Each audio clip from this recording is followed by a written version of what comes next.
राधे राधे। मैं रतलाम से हूँ, गुरु माता कैलाश। मेरा नाम कैलाश है।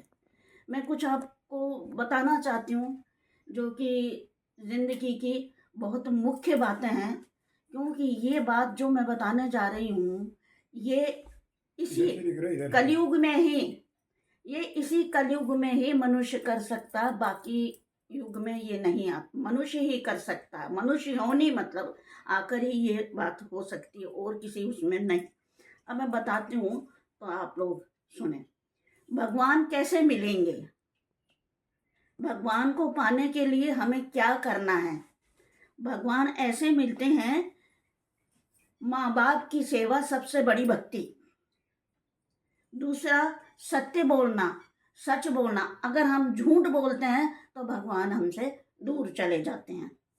और दूसरा है दान पुण्य करना, सबसे बड़ा अन्नदान, ये बहुत जरूरी है जीवन में। तीसरा है क्रोध, मद, लोभ, कपट, अभिमान, अहंकार, ये नहीं होना चाहिए। पवित्र मन होना चाहिए अगर भगवान को पाना, और पाना जीवन में जरूरी है। इस मनुष्य योनि में अब आए हो तो आपको ये करना बहुत जरूरी है, तो इसका आप त्याग करिए, क्योंकि भगवान जो हैं वो तैयार बैठे हैं। वो ऐसे ही व्यक्तियों को पसंद करते हैं कि वो खटाखट आते हैं, देर नहीं करते हैं। अगर आपने ये अहंकार, अभिमान, क्रोध, लोभ, ये सब छल करना, ये त्याग देते हो तो परमात्मा मिलते हैं। फिर चौथे नंबर पे बताती हूँ, साधु संतों की सेवा।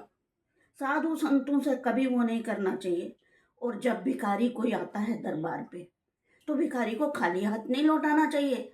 ये हमें भिखारी याद दिलाता है कि मैं भी कभी तुम्हारे जैसा था, इसलिए भगवान ने मुझे भिखारी बनाया। इस बात का आप ध्यान रखिए हमेशा। अच्छा, ये भी सही है पक्षियों को दाना डालना। पक्षियों को दाना डालते हो तो ये भी बहुत अच्छी बात है। अगर बहुत बड़ा हम कहते हैं भाई हमारे तो नहीं कर सकते, अन्नदान नहीं कर सकते, इतना हजारों की सेवा नहीं, तो आप पक्षियों को दाना डाल सकते हैं। एक मुट्ठी आटा चींटियों को डाल सकते हैं। इससे भी भगवान बहुत प्रसन्न होते हैं, इससे भी भगवान की प्राप्ति है, इतने से छोटे से काम में। तो ये आप जरूर करिए।